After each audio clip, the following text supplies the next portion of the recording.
TV good evening news.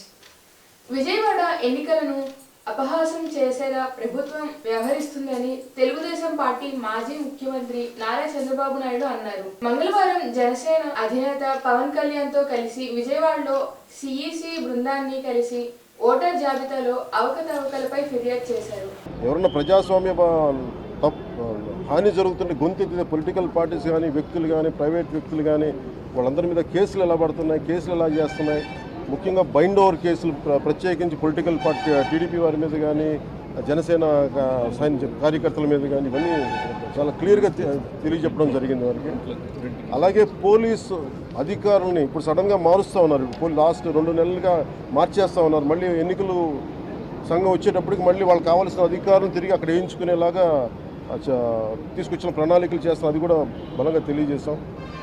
అలాగే మహిళా constables ప్రత్యేకించి సంబంధం లేని చోట్ల వాళ్ళు దాదాపు 87 నియోజకవర్గాల్లో వాళ్ళు పెట్టారు. అది వాళ్ళు దూరం చేయమని ప్రత్యేకంగా ఆయన వివరించారు.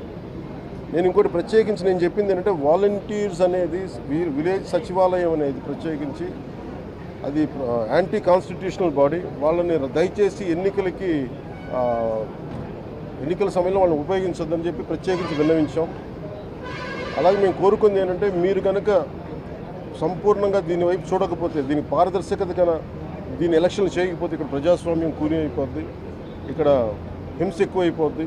అలాగే గత స్థానిక ఎన్నికల్లో కూడా ఏ స్థాయిలో కనీసం ఒక దళిత యువకుడు లాంటి ఒక కనీసం నామినేషన్ వేసే పరిస్థితుల్లో కూడా లేదు, అందరినీ చేశారని చెప్పి ప్రత్యేకించి అది వివరించాం.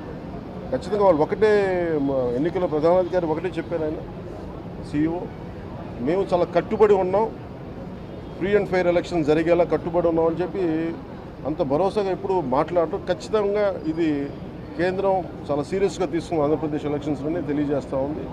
ఈసారి ఫ్రీ అండ్ ఫెయిర్ ఎలక్షన్స్ ఉంటాయి, ప్రభుత్వాలు మారుతాయి అనే నేను మనస్ఫూర్తిగా నమ్ముతున్నాను. అలాగే ఈ పరిస్థితుల్లో కేంద్ర ఎన్నికల సంఘం ప్రధానాధికారులందరికీ కూడా ప్రత్యేక ధన్యవాదాలు తెలియజేసుకుంటాను.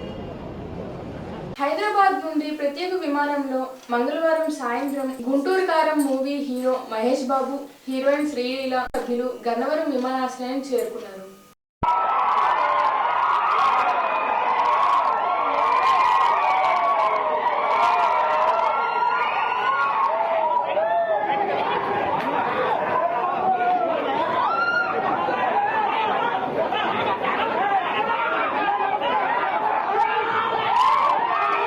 జగ్గైపేట పట్టణంలో గత 29 రోజులుగా అంగన్వాడీ కార్యకర్తలు చేస్తున్నటువంటి దీక్షకు స్థానిక తెదేపా శ్రేణులతో కలిసి మంగళవారం జగ్గైపేట నియోజకవర్గం తెలుగుదేశం పార్టీ ఇన్ఛార్జ్ శ్రీరామ్ రాజగోపాల్ తాతయ్య సంఘీభావం తెలిపారు.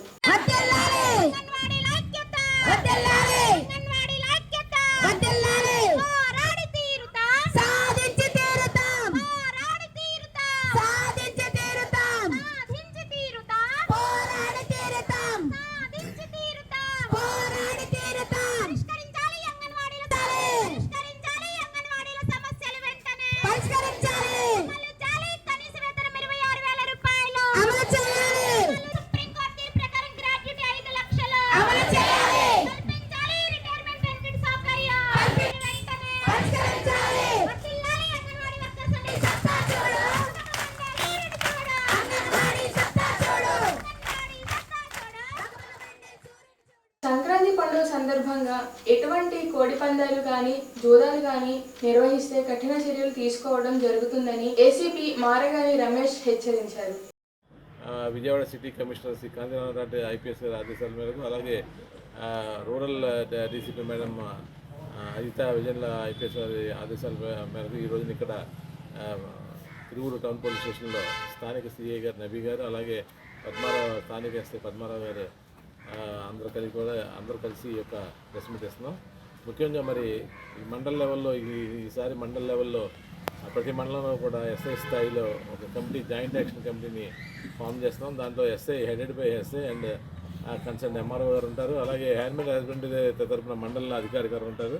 ఇన్ కేసు మండల అధికారి గారు ఏదైనా కొంచెం బిజీగా ఉన్నప్పుడు NGOs, నాన్ గవర్నమెంట్ ఆర్గనైజేషన్ తరఫున ఒక NGO గారు, అలాగే ఒక 2 కానిస్టేబుల్స్ విత్ వీడియోగ్రఫీ అండ్ ఫోటోగ్రఫీతో టీం ఫామ్ చేస్తాం జరుగుతుంది. వీళ్ళు ప్రతి విలేజ్లో కూడా వెళ్ళి అక్కడ ఎటువంటి అసాంఘిక కార్యక్రమాలు, కోడి పందాలు, పేకాట, గుండాట్లు లేకుండా చూసే బాధ్యత వీళ్ళది.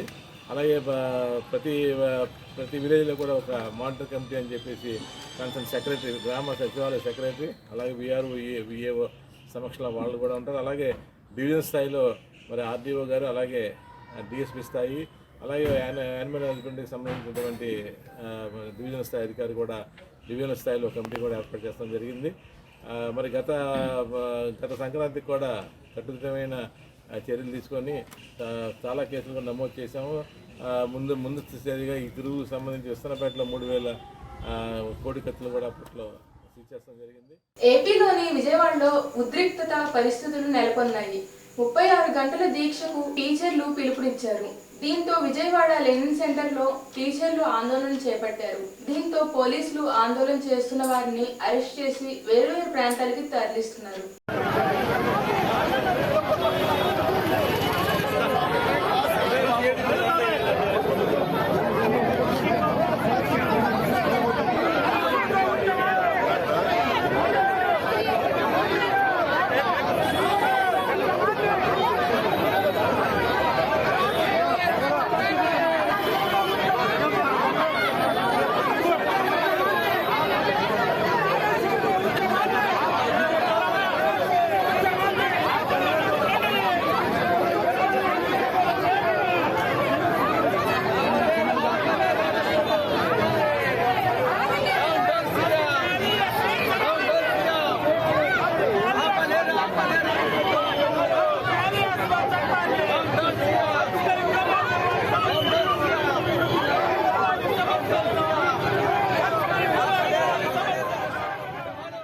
ఈ వార్తలు ఇంతటితో సమాప్తం.